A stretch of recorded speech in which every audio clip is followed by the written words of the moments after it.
Hey my loves, இன்னைக்கு நம்ம பார்க்க போகிற படம் என்னன்னா 2024 வெளியான துண்டு அப்படின்ற மலையாள படத்தை பற்றி தாங்க பார்க்க போகிறோம். ஒரு வித்தியாசமான மலையாள படம்னு கூட சொல்லலாம். எக்ஸாம்ஸில் பிட்டு கொடு அப்படின்னு கேட்குறத இவங்க துண்டு கொடு அப்படின்னு கேட்பாங்க போல. பிட் அடிக்கிறத தான் இவங்க துண்டு அப்படின்னு மீன் பண்ணுறாங்க. படத்தோட ஒன்லைனர் என்னன்னா, டிபார்ட்மெண்ட்டில் இருக்கக்கூடிய 2 போலீஸ் ஆஃபீஸருக்கு நீ பெரியவனா நான் பெரியவனா அப்படின்ற ஒரு பஞ்சாயத்துங்க. இந்த பஞ்சாயத்து எங்கிருந்து ஆரம்பிச்சது, இவங்களோட ஈகோ எங்கே கொண்டு போய் விட்டுச்சு அப்படின்றத ரொம்ப சுவாரஸ்யமாக ப்ரெசென்ட் பண்ணியிருப்பாங்க.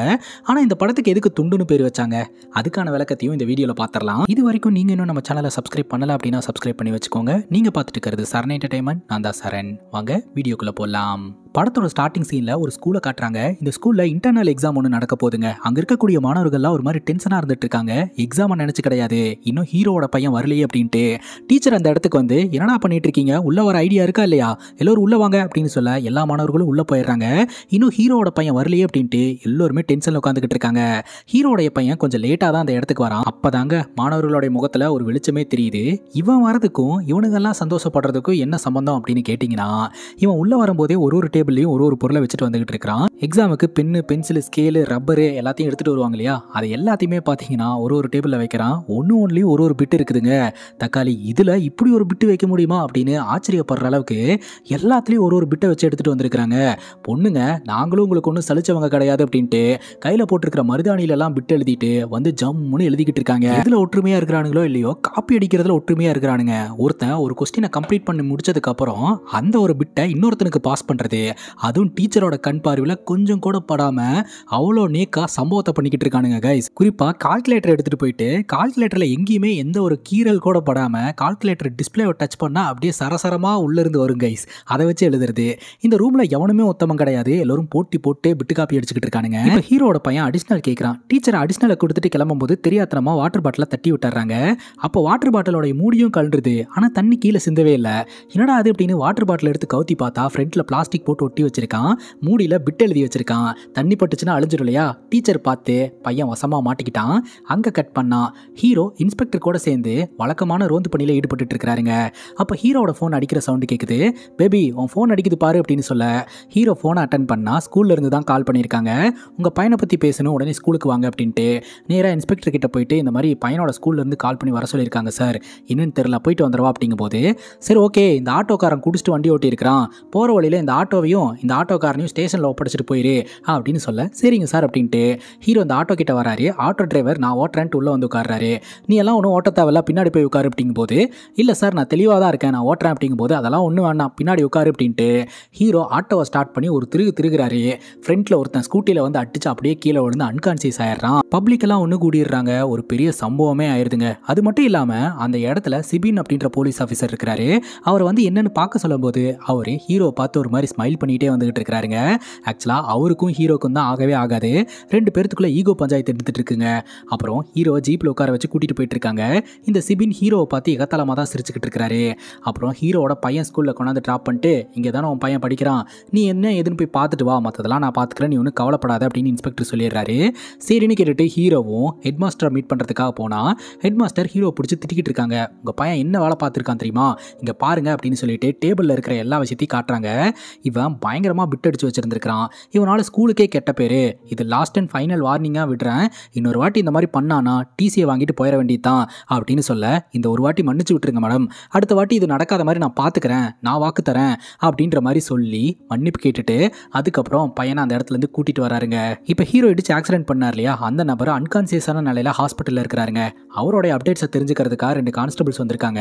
அப்ப ஹீரோ மனசே கேட்காம ஃபோன் பண்ணி என்னாச்சு ஏதாச்சு அப்படின்னு கேட்க, நிலைமை கொஞ்சம் கிரிட்டிக்கலாக தான் இருக்கு, என்ன ஏதுன்னு சொல்லி விசாரிச்சுட்டு நான் உனக்கு கால் பண்றேன் அப்படின்ற மாதிரி சொல்லிடுறாங்க.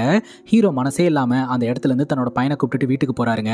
போகும்போதே பாத்தீங்கன்னா ஹீரோடைய மனைவி வீட்டு வாசல்ல டியூஷன் எடுத்துக்கிட்டு இருக்காங்க. ஏரியால இருக்கிற நிறைய சின்ன பசங்க ஹீரோட மனைவி கிட்ட வந்து பாடம் கத்துக்கிட்டு போவாங்க. அப்பதாங்க நமக்கு ஒன்று தோணுது, ஒரு டீச்சருக்கும் போலீஸ்காரனுக்கும் பிறந்த பையனா இருந்துட்டு நீ பண்ற வேலையாடா இது அப்படின்ட்டு. உடனே ஹீரோட மனைவி எக்ஸாம் எப்படிடா இருந்தது அப்படின்னு கேட்க, ஈஸியா இருந்தது அப்படின்னு சொல்ல, யாருக்கு ஈஸியா இருந்தது, கொஸ்டின் பேப்பர் கொடு, வீட்டுக்குள்ள வந்து எடுத்து கொடு அப்படின்னு சொல்லிட்டு பையன் கிட்ட விசாரணை பண்ணிக்கிட்டு இருக்காங்க. அது மட்டும் இல்லாம மனைவியோட ஃப்ரெண்டுக்கு யாரோ ஒருத்தன் தொல்லை கொடுத்துக்கிட்டு இருக்கான் போல, பொறுத்தது போதும், நீ போய் போலீஸ் ஸ்டேஷன்ல கம்ப்ளைண்ட் கொடு அப்படின்னு இவங்க ரெக்கமெண்ட் பண்ணிட்டு இருக்காங்க. ஹீரோ பாத்தீங்கன்னா ஒரு மாதிரி மனவேதனையிலேயே உட்காந்துக்கிட்டு இருக்காரு. ஹாஸ்பிட்டல்ல அடிபட்டவன் என்ன நிலைமையில இருக்கிறான், அவனால நம்ம உத்தியோகத்துக்கு ஏதாவது பிரச்சனை வந்துருமா அப்படின்ட்டு அப்படியே ஹாஸ்பிட்டல்ல இருந்து கால் வரும்னு வெயிட் பண்ணிக்கிட்டே இருக்கிறாருங்க சோகமா. கொஞ்ச நேரத்துக்கு அப்புறம் ஹாஸ்பிட்டல்ல இருந்து கால் வருது. அடிபட்ட பையன் ரெக்கவர் ஆக ஆரம்பிச்சிட்டான், எதுவும் பிரச்சனை இல்லை, ஃபார்மாலிட்டிஸ் எல்லாம் முடிச்சுட்டு நாங்களும் கிளம்புறோம் அப்படின்னு சொல்ல அப்பதான் ஹீரோக்கு மனசே வருதுங்க. வீட்டுக்குள்ள நுழையிறாரு. பையன் என்ன பண்றான், சாப்பிட்டானா அப்படின்னு கேட்க என் புருஷன் நார்மல் ஆயிட்டாரு, அப்புறம் கூப்பிடுறேன் அப்படின்ட்டு அந்த லேடி கிட்ட சொல்லிட்டு ஹீரோட மனைவி போனை வைக்கிறாங்க. ரூம்குள்ள போய் பார்த்தா அவன் படிச்சுக்கிட்டு இருக்கான். நாளைக்கு என்ன எக்ஸாமு என்ன ஏதுன்னு கேட்டுட்டு, சரி அம்மா கிட்ட நீ பிட் அடிச்சு மாட்டின விஷயத்தையெல்லாம் உளறிக்கிட்டு இருக்காத, உங்க அம்மா நிறைய பேருக்கு டியூஷன் எடுத்துக்கிட்டு இருக்காங்க, உங்க அப்பா ஒரு போலீஸ் ஆஃபீஸர், ஆனா நீ என்ன வேலை பார்த்துக்கிட்டு இருக்க, சரி நடந்து போச்சு, இனிமேல் இந்த வேலைலாம் பண்ணாது, என்ன வந்து ஒழுங்காக சாப்பிடு அப்படின்னு சொல்ல பையனும் சரின்னு கேட்டுக்கிறான். பெருசாக திட்டவோ உருட்டவோ மிரட்டவோ எதுவுமே பண்ண கிடையாதுங்க. ரொம்ப சாஃப்டாக தான் பையன் கிட்ட பேசிடுறாரு.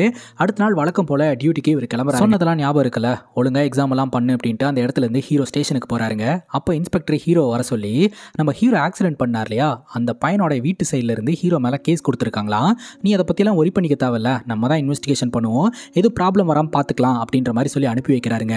இப்படி கேஸ் கொடுக்குற அளவுக்கு சீரியஸ் ஆக்குனது யார் அப்படின்னு பார்த்தீங்கன்னா வேற யாரும் இல்லை, இந்த சிபின் தான்.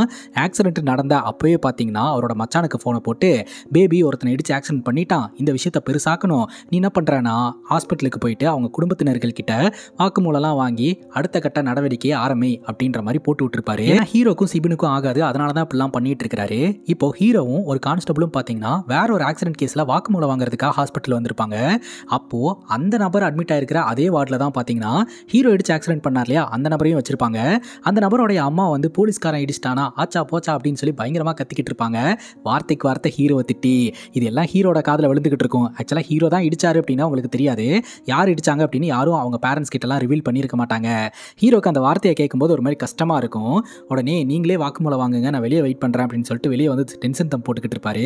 உடனே இந்த கான்ஸ்டபிள் வந்து அந்த அம்மா திட்டுச்சுட்டு தானே வந்த அப்படின்னு சொல்லிட்டு இருக்கும்போது அந்த இடத்துக்கு இந்த சிபினோடைய மச்சாங்கார வரான். ஹீரோவை ஒரு மாதிரி எகத்தலமா பார்த்து சிரிச்சுட்டு அந்த இடத்துல இருந்து கிளம்புறான். ஹீரோ எதுவும் பெருசாக ரியாக்ட் பண்ணல, என் நேரம் அப்படின்ட்டு அந்த இடத்துல இருந்து 2 பேர் பைக்கில் வந்துகிட்டு இருக்காங்க.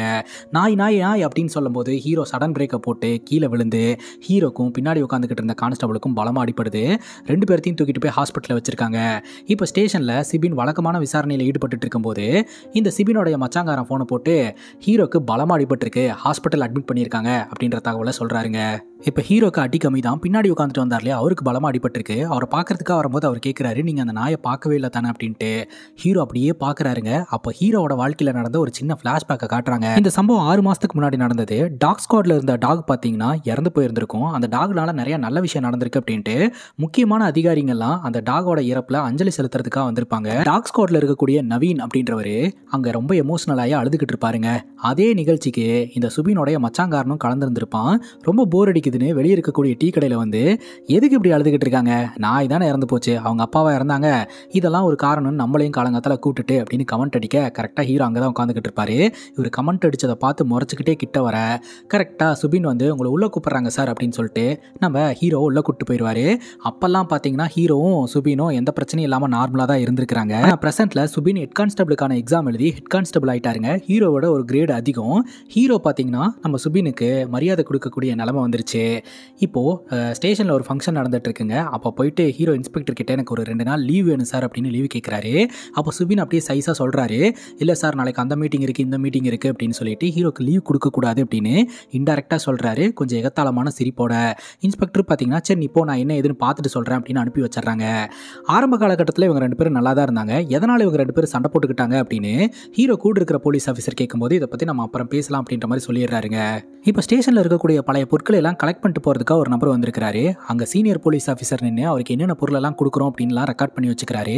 அது மட்டும் இல்லாமல் அந்த பழைய பொருள் எல்லாத்தையுமே எடுத்துகிட்டு போயிரு அப்படின்ற மாதிரி சொல்ல, இதெல்லாம் ஒன்றும் பண்ண முடியாது சார், இதெல்லாம் நான் ஒரு பாக்ஸ்குள்ளே போட்டு வைக்கிறேன், எரிச்சிருங்க அப்படின்னு சொல்ல, நான் பண்ணணுமா அப்படின்னு கேட்க கரெக்டாக ஹீரோ வந்து அவனை போக சொல்லிடுங்க நான் பண்ணுறேன் அப்படின்ற மாதிரி சொல்லிட்டு இந்த சீனியர் போலீஸ் ஆஃபீஸரும் ஹீரோவும் யாருக்கும் தெரியாமல் ஒரு இடத்துல உட்காந்து மினிமமாக சரக்கு போடலாம் அப்படின்னு சொல்லி சரக்கு போட்டு டிஸ்கஸ் பண்ணிட்டு இருக்காங்க. உனக்கும் சுபினுக்கும் பிரச்சனை ஆகிட்டே இருக்கு, வேணா ஒன்று பண்ணு, சுபின் வந்து ஹெட் கான்ஸ்டபிள் ஆகிட்டான் இல்லையா, நீயும் ஹெட் கான்ஸ்டபிள் எக்ஸாம் எழுதி ஹெட் கான்ஸ்டபிள் ஆயிரு, அப்போ பிரச்சனை வராதில்ல, 2 பேரும் ஈக்குவல் கிரேட்ல இருப்பீங்க அப்படிங்கும் போது எனக்கு வயசாயிடுச்சு, இதுக்கு மேலே எங்கே எக்ஸாம் அப்படின்ற மாதிரி சொல்லிக்கிட்டு இருக்காரு. அப்போ இன்ஸ்பெக்டர் இந்த ஜீப்பில் இருக்கிற பொருளெல்லாம் எடுத்து வைக்கிறதுக்கு ஹெல்ப் பண்ணுங்க அப்படிங்கும் போது ஹீரோ தேங்காய் மூட்டையை தூக்கி அப்படியே கீழே போட்டு தேங்காய்லாம் உடஞ்சு தண்ணி வெளியே வந்துருது. இதை பார்த்த சுபின் கடுப்பாயிட்டு உங்கள் வேலையை மட்டும் பார்க்க வேண்டியதாட்டா அப்படின்னு வார்த்தை விட்றாரு. அப்போ கட்டுப்பான நம்ம ஹீரோவும் திருப்பி வார்த்தை விட்டுறாரு. இது என்னவா மாறுது அப்படின்னு பார்த்தீங்கன்னா சுபின் வந்து ஹீரோவோட கிரேட்ல அதிகமாக இருக்கிறார் இல்லையா, என்னை விட கிரேடு கம்மியாக இருக்கக்கூடிய ஒரு போலீஸ் ஆஃபீஸர் எப்படி என்ன என்ன இந்த வார்த்தை சொல்லி பேசலாம் அப்படின்னு இன்ஸ்பெக்டர் கிட்ட கம்ப்ளைண்ட் கொடுத்து இன்ஸ்பெக்டர் 2 பேர்த்தோட பஞ்சாயத்தையும் தீர்த்து வைக்கிறாரு. எப்படி அப்படின்னு பார்த்தீங்கன்னா, ஹீரோவை சுபின் கிட்ட சாரி சொல்கிறாரு. ஹீரோக்கு ரொம்ப கஷ்டமாக இருக்குதுங்க. ஒரு காலத்தில் தனக்கு கீழே வேலை பார்த்துட்டு இருந்த ஒரு பையன்ட்ட இப்படி சாரி கேட்குற நிலைமைக்கு வந்துட்டோமே அப்படின்ட்டு. இப்போ ஹீரோவும் சீனியர் போலீஸ் ஆஃபீஸரும் டிஸ்கஸ் பண்ணுறாங்க. சீனியர் போலீஸ் ஆஃபீஸர் திரும்ப அதான் சொல்கிறாரு, நீ போ ஹெட் கான்ஸ்டபிளுக்கான எக்ஸாம் எழுது. நீ ஹெட் கான்ஸ்டபிள் மட்டும் ஆயிட்டேன்னா உனக்கு வர வேண்டிய மரியாதையெல்லாம் வரும். இங்கே யார் மேலே யார் கீழேன்ற அந்த கிரேடெல்லாம் இருக்காது அப்படின்னு சொல்ல, என்னென்ன டெஸ்ட் இருக்கும் அப்படின்னு பார்த்தா கிரவுண்ட் டெஸ்ட்டு, அப்புறம் வெப்பன் டெஸ்ட்டு, 3வது ரிட்டன் டெஸ்ட்டுன்னு 3 டெஸ்ட் இருக்கும். ஈஸியாக பாஸ் பண்ணிடலாம்டா, உள்ள நம்ம ஆள் இருப்பார் அப்படின்ற மாதிரிலாம் சொல்லி ஹீரோவை மோட்டிவேட் பண்ணி அனுப்பி வைக்கிறாங்க. ஹீரோக்கு பார்த்தீங்கன்னா அந்த கிரவுண்டில் நடக்கிற டெஸ்ட்டெல்லாம் ஈஸியாக பாஸ் பண்ணிடுறாரு. அங்கே தான் பார்த்தீங்கன்னா நவீன் அப்படின்ற போலீஸ் ஆஃபீஸர் கூட பழக்கம் ஏற்படுது. 2வது பார்த்தீங்கன்னா வெப்பன் டெஸ்ட்டு. இந்த வெப்பன் டெஸ்ட்டில் தான் நிறையா போலீஸ்காரங்க ஃபெயில் ஆகுறது.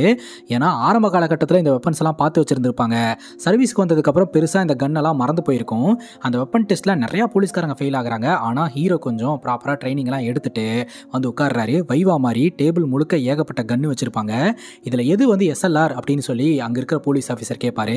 கரெக்டாக கை காமிச்சிட்டா அவ்வளோதான், இந்த டெஸ்ட்டு பாஸ். ஒரே ஒரு கேள்வி தான், தப்பாக பதில் சொன்னால் ஃபெயில், அவ்வளோதான்.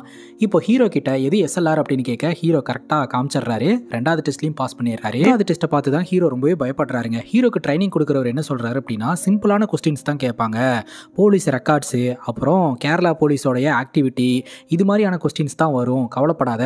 அப்படி உன்னால் எக்ஸாமை ப்ராப்பராக எழுத முடியாது அப்படின்னு உனக்கு தோணுச்சுன்னா பிட் எடுத்துகிட்டு போயிரு அப்படின்னு அசால்ட்டாக சொல்கிறாருங்க. என்னங்க சொல்கிறீங்க அப்படிங்கும்போது, ஆமாம் எக்ஸாம் ஆளில் நம்ம ஆளுங்க தான் இருப்பாங்க, எதுவும் பிரச்சனை இல்லை அப்படின்ற மாதிரி ஒவ்வொரு எக்ஸாமுக்கும் மோட்டிவேட் பண்ணி அனுப்பி வைக்க ஹீரோவும் பார்த்தீங்கன்னா கொஞ்சம் பதட்டமாக தான் எக்ஸாம் எழுதுறதுக்காக போகிறாரு. கொஸ்டின் பேப்பரும் கொடுக்குறாங்க. கொஸ்டின் பேப்பரில் கொஸ்டின்ஸ் எந்த மாதிரி இருக்கும் அப்படின்னா, ஒரு கிரைம் சீனை எக்ஸ்பிளைன் பண்ணி எந்த செக்ஷனில் வழக்கு பதிவு பண்ணணும் அப்படின்ற மாதிரியான கொஸ்டின்ஸ் தான் இருக்கும். ஹீரோ அப்படியே திருன்னு முழிக்கிறாரு. சுற்றி எல்லாரும் பார்த்துக்கிட்டு இருக்காங்க. கொஞ்ச நேரம் இவர் வெயிட் பண்ணிக்கிட்டே இருக்கிறாரு. அப்புறம் எக்ஸாம் செக்ஷனில் ஹால் டீச்சராக இருப்பார் இல்லையா, அவர் பெருசாக எதுவும் கண்டுக்கவே இல்லைங்க. இவரும் பிட் எடுத்து வச்சு எழுத ஆரம்பிக்கிறாரு. அவன் எனக்கு கொடு உனக்கு கொடு அப்படின்னு சொல்லி கேட்டுட்டு எக்ஸாம் ஹால்லே பிட் அடிக்க ஆரம்பிக்கிறான். ஹால் டீச்சர் பார்த்தீங்கன்னா கண்டுங்கானாத மாதிரி இருந்துடுறாரு. அப்போ நவீன் பார்த்தீங்கன்னா எனக்கும் கொஞ்சம் கூட அப்படின்ற மாதிரி கேட்க நம்ம ஹீரோ கொடுக்குறாரு. அதை முன்னாடி இருக்கிறவர் வாங்கி பிட் எழுத ஆரம்பிச்சிடுறாரு. நவீன் செம்ம டென்ஷன் ஆயிடுறாரு. அப்புறம் லஞ்ச் டைமில் நம்ம ஹீரோவை இந்த நவீன் வந்து மீட் பண்ணுறாரு. நான் தான் உங்ககிட்ட பிட்டு வேணும்னு கேட்டனே, கொடுத்துருக்கலாம்ல அப்படிங்கும்போது, நான் தான் கொடுத்தனே அப்படிங்கும்போது பக்கத்தில் இருக்கிற போலீஸ் ஆஃபீஸர் சிரிக்கிறாரு. நீங்கள் கொடுத்ததை இவன் வாங்கி எழுதிட்டான், சரி 2வது ஷிஃப்ட்லையாவது நான் ஏதாவது கேட்குறேன் கொடுங்க அப்படின்ற மாதிரி சொல்ல, சரி அப்படின்ற மாதிரி ஹீரோ சொல்கிறாருங்க. ஆனால் 2வது எக்ஸாம் பார்த்தீங்கன்னா நவீனை வேற ஒரு ஹால்லையும் ஹீரோ வேற ஒரு ஹால்லையும் மாற்றி விட்டுறாங்க. 2வது எக்ஸாமுக்கும் பார்த்தீங்கன்னா அதே ஹால் டீச்சர் தான் வந்திருக்கிறாரு. சரி பெருசாக அவரெல்லாம் கண்டுக்க மாட்டார், நம்ம பிட் எழுதலாம் அப்படின்னு சொல்லிட்டு இவர் பாட்டுக்கு எடுத்து வச்சு பிட்டு காப்பி அடிச்சுக்கிட்டு இருக்கிறாரு. அங்கே தான் இவங்க கொஞ்சம் கூட எதிர்பார்க்காத ஒரு சம்பவம் நடந்துருதுங்க. பறக்கும் படை எக்ஸாம் எல்லாம் வந்து ப்ராப்பராக நடந்துக்கிட்டு இருக்கா என்ன ஏதுன்னு செக் பண்ணுறதுக்காக அந்த வழியாக வராங்க. கரெக்டாக ஹாலை கிராஸ் பண்ணும்போது ஹீரோ அப்படியே சகலமாக உட்காந்து பிட் அடிச்சுக்கிட்டு இருக்கிறாரு. வசமாக மாட்டிக்கிட்டாரு. என்னுடைய அண்ணா வயசில் இருக்கீங்க, என்ன வேலை பார்த்துக்கிட்டு இருக்கீங்க அப்படின்னு சொல்லிட்டு உடனடியாக ப்ரெஸ்ஸு மீடியா முன்னாடியெல்லாம் நிப்பாட்டி ஹீரோ அசிங்கப்படுத்தி ஹீரோக்கு பனிஷ்மெண்ட்டும் கிடைக்குதுங்க. இந்த ஒரு நியூஸ் பார்த்தீங்கன்னா டிவிலெலாம் வைரல் ஆகி ஹீரோட மனைவிக்கும் அசிங்கமாக போயிடுது, ஹீரோட பையனுக்கும் அசிங்கமாக போயிடுது. மறுபடியும் எக்ஸாமெல்லாம் எழுதலாம், ஆனால் ஹீரோக்கு மானம் போச்சுங்க. இப்போ ஹீரோக்கு பனிஷ்மெண்ட்டாக ஆயுதப்படைக்கு மாற்றி விட்டுறாங்க. அங்கே தினமும் பார்த்தீங்கன்னா இந்த ட்ரைனிங்லாம் இருந்துகிட்ருக்கும். அண்ட் பெரிய பெரிய ஆளுங்களுக்கெல்லாம் வந்து பாதுகாப்பு கொடுக்கணுன்னா இவங்கள தான் அனுப்பி வைப்பாங்க. ஸோ அந்த மாதிரி அங்கே போயிட்டு ப்ராக்டிஸ் எல்லாம் பண்ணி ஹீரோ ஒரு மாதிரி வாழ்க்கையே வெறுத்த மாதிரி ஆயிடுறாருங்க. ஏன்னா இது வரைக்கும் சொகுசாகவே வாழ்ந்துட்டாரு, இங்கே எல்லாத்துக்குமே ரொம்ப கஷ்டமாக இருக்குது. ஒரு மாதிரி கட்டுப்பாக தான் அவரோட வாழ்க்கையை வாழ்ந்துக்கிட்டு இருக்கிறாரு. பனிஷ்மெண்ட் போஸ்டிங்கில் இருந்துட்டு இருக்கிறாரு. அந்த இடத்துல தான் நவீனை மறுபடியும் மீட் பண்ணுறாரு. நவீன் பார்த்தீங்கன்னா டாக் ஸ்குவாடில் இருந்துட்டு இருக்கிறாரு. அவரு ஹீரோ கிட்ட சொல்கிறாரு, நல்ல வேலை அன்னைக்கு உன்னோட எக்ஸாம் ஆளுக்குள்ளே நான் வரல, ஒரு வேளை நான் வந்திருந்தேன்னு வையேன் உங்ககிட்ட பிட்டு வாங்கி எழுதி நானும் மாட்டி இருந்திருப்பேன் அப்படின்ற மாதிரி சொல்லிட்டு, எல்லாம் ஓகே உங்கள் பொண்டாட்டி உங்களை எதுவுமே சொல்லலையா அப்படின்னு கேட்க ஹீரோட மனைவி என்ன சொல்லியிருப்பாங்க அப்படின்னா, நிறைய மாணவர்களுக்கு டியூஷன் எடுப்பாங்க இல்லையா வீட்டில் இருந்து, அப்போது உங்கள் புருஷன் இப்படி பிட் அடித்து எக்ஸாமெல்லாம் எழுதியிருக்கிறாரு, எப்படி வந்து எங்கள் பசங்களை உங்களை நம்பி அனுப்ப முடியும் அப்படின்ற மாதிரி எல்லா பசங்களையும் நிப்பாட்டிட்டாங்க. இது ஹீரோட மனைவிக்கு அவமானமாக போச்சுங்க. இதனால் ஹீரோக்கும் ஹீரோட மனைவிக்கும் அந்த ஒரு கனெக்டிவிட்டியே இல்லாமல் போயிடுச்சு. இவர் இங்கே ரொம்ப கஷ்டப்பட்டுட்டு இருக்கிறாரு பனிஷ்மெண்ட் போஸ்டிங்கில். இப்போ ஹீரோடைய மனைவி கிட்ட ஒரு பொண்ணு தினமும் பேசிகிட்டு இருக்கு இல்லையா, இந்த மாதிரி அவன் என்ன ஈவ் டீசிங் பண்ணிகிட்டு இருக்கான் அப்படின்ட்டு, நீ பொறுத்தது போதும் போய் போலீஸ் ஸ்டேஷனில் கம்ப்ளைண்ட் கொடு அப்படின்ட்டு இவங்க ரெக்கமெண்ட் பண்ணிட்டு இருக்காங்க. இப்போ நவீன் பண்ண ஒரு சம்பவத்தை நம்ம கிட்ட காட்டுறாங்க. பாய் ஒருத்தர் பிரியாணி கடை ஆரம்பிக்கணும்னு ஆசைப்பட்டுருக்காருங்க. நினச்ச மாதிரியே இன்வெஸ்ட்மெண்ட் பண்ணி பிரியாணி கடையை தொடங்கிட்டாரு. இந்த பிரியாணி கடை ஃபேமஸ் ஆகணும்னா ஒரு நடிகரை கூப்பிட்டு வந்து இன்ட்ரோ பண்ணி வச்சிட்டோம்னா இந்த பிரியாணி கடை ஃபேமஸ் ஆயிரும் அப்படின்னு அவருடைய தாட்டு. ஆனால் நவீன் என்ன ஐடியா கொடுத்துருக்கிறாருன்னா, சினிமா நடிகர் எல்லாம் கூப்பிட்டு வந்தீங்கன்னா நிறைய செலவாகும், அதனால் 5 பைசா காயின் யார் வச்சு வச்சுருக்காங்களோ அவங்க எங்கள் பிரியாணி கடைக்கு அந்த 5 பைசா காயின் எடுத்துகிட்டு வந்தீங்கன்னா உங்களுக்கு ஃப்ரீ பிரியாணின்னு ஒரு ஆஃபர் போடுங்க, விளம்பரப்படுத்துங்க, கண்டிப்பாக ஃபேமஸ் ஆயிருன்னு சொல்லியிருக்கிறாரு. பாயும் கேட்டு விளம்பரம் கொடுத்துட்டாரு. ஆனால் அவர் கொஞ்சம் கூட எதிர்பார்க்கவே இல்லை இத்தனை பேர்த்துக்கிட்ட 5 பைசா காயின் இருக்கும் அப்படின்ட்டு. எல்லாம் பயங்கரமாக கூட்டம் கூட ஆரம்பிச்சிட்டாங்க. போலீஸ் கேஸ் ஆகிடுச்சு. பாதுகாப்பு பணிக்காக போலீஸ் அமுச்சு வச்சுருக்காங்க. அப்படியே அந்த வண்டியில் வந்துக்கிட்டு இருக்கும்போது ஸ்பீடு பிரேக்கரில் ஏறி இறங்கும் போது அந்த கண்ணீர் புகை குண்டு இருக்கும் பார்த்தீங்களா, அதை தெரியாதனமாக நவீன் ட்ரிகர் பண்ணி விட்டு போலீஸ் வண்டியிலிருந்து பொதுமக்கள் வந்து போலீஸை காப்பாற்ற வேண்டியதாக போயிடுச்சு. உடனே நவீனை கண்டபடி திட்டி விட்டு அவருக்கும் பார்த்தீங்கன்னா பயங்கரமாக பனிஷ்மெண்ட் கிடைக்குது. இப்போ டாக் ஸ்குவாட்ல தாங்க இவர் இருந்துகிட்டு இருக்கிறாரு. அப்போ தான் நவீன் கேட்குறாரு, உங்களுக்கும் இந்த சிபினுக்கும் என்ன பஞ்சாயத்து, எப்போ பார்த்தாலும் இப்படி முட்டிக்கிட்டு திரியிறீங்க அப்படிங்கும் போது அப்போ தான் ஹீரோ கதையை சொல்கிறாருங்க. இந்த நவீனோடைய மச்சாங்காரன் பப்ளிக் பிளேஸில் நின்று ஒன்று கடிச்சிக்கிட்டு இருந்திருக்கிறான். அதை ஹீரோ பார்த்தீங்கன்னா ஃபோட்டோ எடுத்து வச்சுக்கிட்டு ஃபைன் போட்டிருக்கிறாரு. இந்த மாதிரி பப்ளிக் பிளேஸில் இப்படிலாம் பண்ணக்கூடாது அப்படின்ட்டு. இவன் உடனே சிபினுக்கு ஃபோனை போட்டு இந்த மாதிரி ஃபைன் போட்டாங்க, என்ன பண்ணுறதுன்னு தெரியல அப்படிங்கும்போது சரி பார்த்துக்கலாம் ஸ்டேஷனுக்கு வா அப்படின்ற மாதிரி சிபின் சொல்லி இருந்திருக்கிறாருங்க. அதே மாதிரி ஸ்டேஷனில் பார்த்தீங்கன்னா இந்த சிபின் போயிட்டு ஹீரோ கிட்ட ரெக்கமெண்ட் பண்ணியிருக்கிறாரு, இந்த மாதிரி என்னுடைய மச்சான் தான் அப்படின்ட்டு. அதுக்காக நான் என்ன பண்ண முடியும் அப்படின்ற மாதிரி சிபினை ஹீரோ திட்டியிருக்கிறாரு. ஏன்னா ஹீரோவும் சிபினும் அப்போ ஈக்குவல் கிரேட்டில் தான் இருந்தாங்க. வயசு வித்தியாசத்தில் பார்த்தீங்கன்னா சிபின் தான் வந்து ஹீரோக்கு மரியாதைலாம் கொடுத்துக்கிட்டு இருப்பாரு. சிபினுக்கு தெரிஞ்சவன்னு சொல்லியும் ஹீரோ வந்து உதவி பண்ணல அப்படின்னு ஹீரோ மேலே சிபினுக்கு செம்ம காண்டுங்க. அது மட்டும் இல்லாமல் இந்த சிபினோடைய மச்சாங்காரன் நான் போகணும் சார் நான் போகிறேன் அப்படின்னு சொல்லும்போது ஹீரோ உட்காரு அப்படின்னு சொல்லி வேணுனே உட்கார வைக்கிறாருங்க. இல்லைங்க ஒரு டெத் ஆகிடுச்சு நான் போகணும் அப்படின்னு சொல்ல, செத்தது வேற யாரோ தானே கொப்பனா அப்படின்ற மாதிரி கேட்குறாரு. ஏன்னா அந்த நாயை கமெண்ட் அடிச்சார் இல்லையா, அதை மனசில் வச்சுட்டு தான் ஹீரோ இந்த மாதிரிலாம் பண்ணிட்டு இருக்கிறாரு. இதுதான் பிரச்சனைக்கு காரணமானா அது கிடையாது. அதுக்கப்புறம் ஒரு சம்பவம் நடந்தது. அதுதான் ஆக்சுவலாக இந்த சிபினோடைய மச்சாங்காரனை மன்னிப்பு கேட்க வச்சிருக்காங்க. இந்த மாதிரி பப்ளிக் பிளேஸில் ஒன்று கிடைக்க மாட்டேன்னு சொல்லிட்டு அதை ஒரு சேஃப்டிக்காக வீடியோ எடுத்து வச்சிருந்திருக்கிறாரு ஹீரோ. அந்த வீடியோட பேக்ரவுண்டில் பார்த்தீங்கன்னா சிபினும் இருப்பார். ஸோ அது ரெக்கார்ட் ஆகி கடைசியில் வைரல் ஆகிடுச்சு. அந்த காண்டு தான் பார்த்தீங்கன்னா சிபின் வந்து ஹீரோ மேலே காமிச்சிக்கிட்டு இருக்கிறாரு. அதுக்கப்புறம் சிபின் பார்த்தீங்கன்னா ஹெட் கான்ஸ்டபிள் எக்ஸாம் எழுதி ஹீரோவோடைய கிரேடுக்கு அடுத்த கிரேடு போயிட்டாரு. அதை வந்து கையில் வச்சுக்கிட்டு ஹீரோவை வேணுன்னே ஏதாவது வம்பில் மாட்டி விட்டு எகத்தால பண்ணிக்கிட்டு இருப்பாருங்க. இது ஹீரோக்கு பயங்கர கோவத்தை கிரியேட் பண்ணிக்கிட்டு இருக்கு. இப்போ உயர் அதிகாரிக்கு டிரைவர் இல்லை அப்படின்னு சொல்லிட்டு நம்ம ஹீரோவை கூப்பிட்டு வந்திருக்காங்க. ஹீரோ வண்டி ஓட்டிட்டு வரதை பார்த்து சிபின் ஒரு மாதிரி எகத்தால சிரிக்கிறாரு. ஆக்சுவலாக இந்த ஸ்டேஷனில் ஒரு பிளாஸ்ட் ஒன்று நடந்திருக்கு. அது என்ன ஏதுன்னு விசாரணை பண்ணுறதுக்காக தான் வந்திருக்காங்க. என்ன நடந்தது அப்படின்னு ஹீரோ கேட்கும்போது ஆக்சுவலாக இந்த வேண்டாத ஜாமானத்தை எல்லாம் வந்து ஒரு பாக்ஸில் போட்டு வச்சுருந்தாங்க இல்லையா, அதை கொண்டாந்து பின்னாடி குப்பையில் கொட்டி இருந்திருக்காங்க. அதில் பார்த்தீங்கன்னா வெடி இருந்திருக்கு. அதில் ஒரு போலீஸ் ஆஃபீஸர் தம்மை பற்ற வச்சுட்டு போட்டுருந்துருக்கிறாரு. அது வெடிச்சு சதறி இருக்குது. அங்கே பாம் பிளாஸ்ட்லாம் நடக்கல, வெடி தான் வெடிச்சிருக்குது. இப்போ ஹீரோடைய மனைவி சீனியர் போலீஸ் ஆஃபீஸருக்கு போன போட்டு என்னோட ஃப்ரெண்ட் 2 பேர் கம்ப்ளைண்ட் கொடுக்கறதுக்காக வந்திருக்காங்க சார் பார்த்துக்கோங்க அப்படிங்கும்போது இதை பற்றி சொல்கிறதுக்கு தான் கால் பண்ணியா, உன் புருஷனை பற்றி கேட்கறதுக்கு கால் பண்ணலையா, உன் புருஷன் நல்லா தான் இருக்கான் ஒன்றும் கவலைப்படாத அப்படின்னு சொல்ல அவர் அங்கே தான் இருக்கிறாரா அப்படின்னு ஹீரோட மனைவி ஆசையாக கேட்குறாங்க. இரு ஃபோன் தரேன் அப்படின்னு சொல்ல ஹீரோ 2 வார்த்தை பேசிட்டு நான் வீட்டுக்கு வரேன் அப்படின்ட்டு அந்த போலீஸ் ஜீப் எடுத்துகிட்டு வீட்டுக்கு வராருங்க. ஆக்சுவலாக அவர் வந்த ஜீப்பில் இந்த டாக் ஸ்குவாடை சார்ந்த ஒரு ஃபீமேல் டாக் ஒன்று இருக்குது. இவங்க வீட்டில் ஒரு மேல் டாக் ஒன்று இருக்குது. ஹீரோ பாட்டுக்கு ஹீரோவோட பொண்டாட்டிக்கிட்ட பேசுறதுக்காக வீட்டுக்குள்ளே போயிடுறாரு. இவர் வீட்டில் இருக்கக்கூடிய மேல் டாக் பார்த்தீங்கன்னா யோசிக்காம ஜீப்புக்குள்ளே பாஞ்சிருதுங்க. ஹீரோ அதை பார்த்து பயங்கர ஷாக் ஆயிடுறாரு. ஏன்னா அந்த டாக் ஸ்குவாடில் இருக்கக்கூடிய அந்த டாகை கண்ணுங்கருத்துமா பார்த்துக்கிட்டு இருப்பாங்க. இது கன்சீவ் ஆகிடுச்சு அப்படின்னு தெரிஞ்சுன்னா கொன்னே போட்டுருவாங்க. இந்த விஷயத்தை அங்கே போயிட்டு நம்ம நவீன் கிட்ட எக்ஸ்பிளைன் பண்ணிக்கிட்டு இருக்கிறாரு. நவீன் பார்த்தீங்கன்னா சரி ஓகே அது மாதிரிலாம் எதுவும் நடந்திருக்காது, வருத்தப்படாத பார்த்துக்கலாம் அப்படின்ட்டு இருக்கும்போது அங்கே கண்ணன் அப்படின்றவர் குடிச்சிட்டு எல்லாத்தையும் ஒட்டி கேட்டுறாரு. அண்ணா இந்த விஷயம் மட்டும் வெளியே தெரிஞ்சுன்னா வேலையை போயிடும், அமைதியாக இருங்க யார்ட்டையும் சொல்லிடாதீங்க அப்படின்னு சொல்ல இதெல்லாம் நான் சொல்ல மாட்டேன், நீ தெரிஞ்சா பண்ண தெரியாமல் நடந்தது தானே அப்படின்ட்டு ராத்திரி தூங்கும்போது நவீனே பார்த்தீங்கன்னா உளர ஆரம்பிச்சிடுறாரு. ஹீரோ அவரோட மனைவியை பார்க்கறதுக்காக வீட்டுக்கு போனார். ஜீப்புக்குள்ளே டாக் ஸ்குவாட் சார்ந்த ஃபீமேல் டாக் ஒன்று இருந்தது.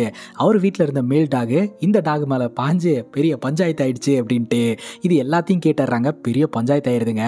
அதுக்கப்புறம் ஹீரோ அப்புறம் கண்ணன் அப்படின்ற போலீஸ் ஆஃபீஸர் இந்த பிரகாஷ் 3 பேர்த்தையுமே இன்ஸ்பெக்டர் லெஃப்ட் அண்ட் ரைட் வாங்கிடுறாருங்க. நம்ம சும்மா இருந்தாலும் பிரச்சனை நம்மளை தேடி வருதே அப்படின்ட்டு ஒரு அன்லக்கி போலீஸ் ஆஃபீஸராக தாங்க ஹீரோ வள வந்துக்கிட்டு இருக்கிறாரு. அப்புறம் அங்கே இருக்கிற போலீஸ் ஆஃபீஸரே பார்த்தீங்கன்னா ஹாஸ்பிட்டலுக்கெல்லாம் இந்த டாக் கூப்பிட்டு போகாமல் பக்கத்தில் இருக்கிற ஒரு கிளினிக் கூப்பிட்டு போயிட்டு சப்போஸ் டாக் கன்சீவாக இருந்ததுன்னா அடுத்து என்ன பண்ணணும் எதுன்னு பார்த்துட்டு வாங்க, விஷயம் வந்து உள்ளுக்குள்ளேயே இருக்கட்டும், வெளியே யாருக்கும் தெரியக்கூடாது அப்படின்னு சொல்லி அனுப்பி வைக்க ஹீரோவும் நவீனும் போயிட்டு செக் பண்ணிட்டு வராங்க. டாக்டர் செக் பண்ணி பார்த்துட்டு டாக் வந்து கன்சீவாலாம் இல்லை அப்படின்ற மாதிரி சொல்லிடுறாரு. ஆனால் அந்த டாக்டர் ப்ராப்பராக செக் பண்ணவே இல்லைங்க. அப்புறம் ஸ்டேஷனில் ஒரு முறை வெடி விபத்து நடந்தது இல்லையா, அப்போ மீடியாலாம் வந்து கொஸ்டின் பண்ணியிருப்பாங்க. அப்போ சிபின் பார்த்தீங்கன்னா கடுப்பாய் போ அப்படின்னு ஒரு நபரை தள்ளி விட்டுருப்பாரு. அந்த நபர் ஹேண்டிகேப்பை அவர் கீழே விழுந்து அவருக்கு பலமாக அடிபட்டிருக்கும். இதனால எல்லோருமே செம்ம காண்டாய் இந்த சிபினுக்கு எதிராக போராட்டத்தில் ஈடுபட ஆரம்பிச்சிருவாங்க. இந்த போலீஸை உடனடியாக வேலையை விட்டு தூக்குங்க அப்படின்ட்டு.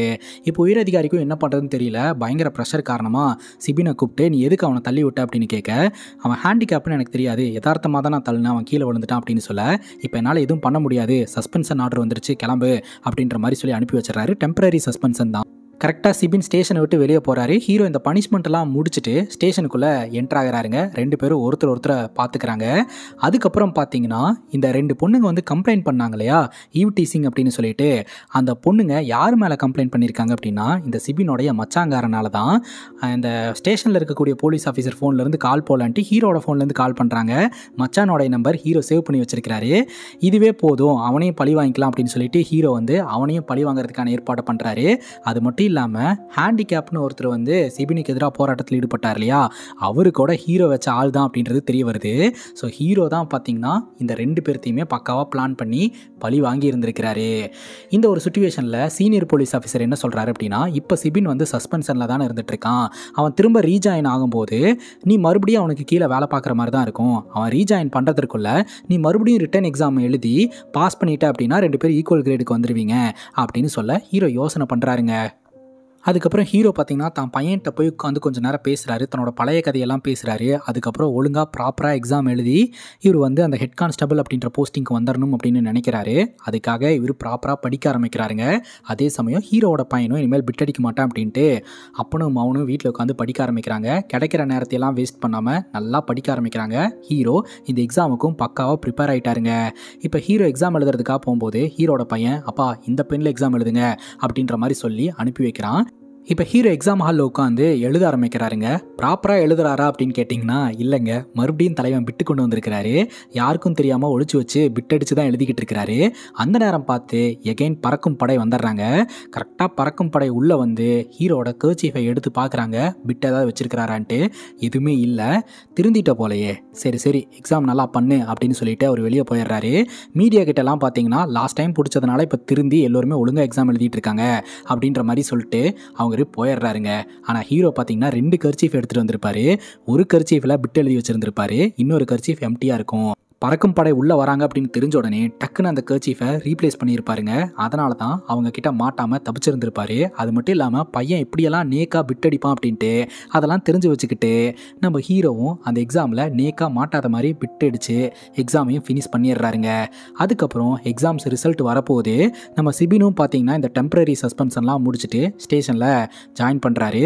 சப்போஸ் நம்ம ஹீரோக்கும் அந்த போஸ்டிங் வந்துருச்சுன்னா 2 பேரும் ஈக்குவல் கிரேடில் இருப்பாங்க, கண்டிப்பாக ஹீரோ பாஸ் பண்ணக்கூடாது அப்படின்னு தான் சிபின் வேண்டிக்கிட்டு இருக்காரு. இப்போ ஹீரோட பையன் ஸ்கூல்ல இருந்து கால் வருது. ஐயோ மாட்டிக்கிட்டான் போலயே, 7:30 கூட்டிட்டான் போலயே அப்படின்ட்டு ஹீரோ அந்த இடத்துக்கு போனா இவன் பிட்டடிச்சு மாட்டல. 4 மாசமா வந்து அவனுக்கு ஸ்கூல் ஃபீஸ் கட்டவே இல்லை, எப்போ கட்ட போறீங்க அப்படின்னு சொல்லி பிரின்சிபல் கேட்க இன்னும் 2 நாள்ல நான் கட்டிடுவேன் அப்படின்ற மாதிரி சொல்லிட்டு அங்கிருந்து தான் பையனை கூப்பிட்டுட்டு வீட்டுக்கு வராருங்க. அதுக்கப்புறம் ஸ்டேஷன்ல ரிசல்ட் வந்துருச்சு அப்படின்ட்டு அந்த ரிசல்ட் சார்ட்டை கொண்டாந்து ஒட்டுறாங்க. அந்த லிஸ்ட்ல பாத்தீங்கன்னா நம்ம ஹீரோட பேரே இல்லை. சுபினுக்கு அவ்வளோ சந்தோஷம், இவன் ஃபெயில் ஆயிட்டான், இனி நம்ம தான் கெத்து அப்படின்ட்டு. ஹீரோ வெளியே உட்காந்துக்கிட்டு இருக்காரு. அப்போ சீனியர் போலீஸ் ஆஃபீஸர் அப்படியே சிரிச்சுட்டே நம்ம ஹீரோ கிட்ட வராரு. அங்கே தாங்க ஒரு ட்விஸ்ட்டு. நம்ம ஹீரோ எழுதின எக்ஸாமு ஹெட் கான்ஸ்டபிள் போஸ்டிங்காக கிடையாது, ஏஎஸ்ஐ போஸ்டிங்காக. அதில் ஹீரோ செலக்டும் ஆகிட்டாருங்க. ஹீரோ பார்த்தீங்கன்னா அடுத்தடுத்த கிரேடுக்கு போயிட்டாரு. நம்ம சிபின் வந்து ஹீரோக்கு சல்யூட் அடிக்கக்கூடிய நிலமை வந்துருச்சு. சல்யூட்டும் அடிக்கிறாரு. இத்தோட இந்த படம் முடியுதுங்க. இந்த படத்தை பற்றி நீங்கள் என்ன நினைக்கிறீங்க அப்படின்ற உங்களுடைய கருத்தை கமெண்ட் செக்ஷனில் பதிவு பண்ணுங்கள். அண்ட் இதே மாதிரி வேறு ஏதாவது படத்தை பற்றி பேசணும் அப்படின்னு நினச்சிங்கன்னா மறக்காமல் கமெண்ட்டில் படத்தோடைய பேரையும் மென்ஷன் பண்ணுங்கள். இதே மாதிரி வேறு ஒரு நல்ல வீடியோவில் வந்து சந்திக்கிறேன். Love you guys, take care and cheers.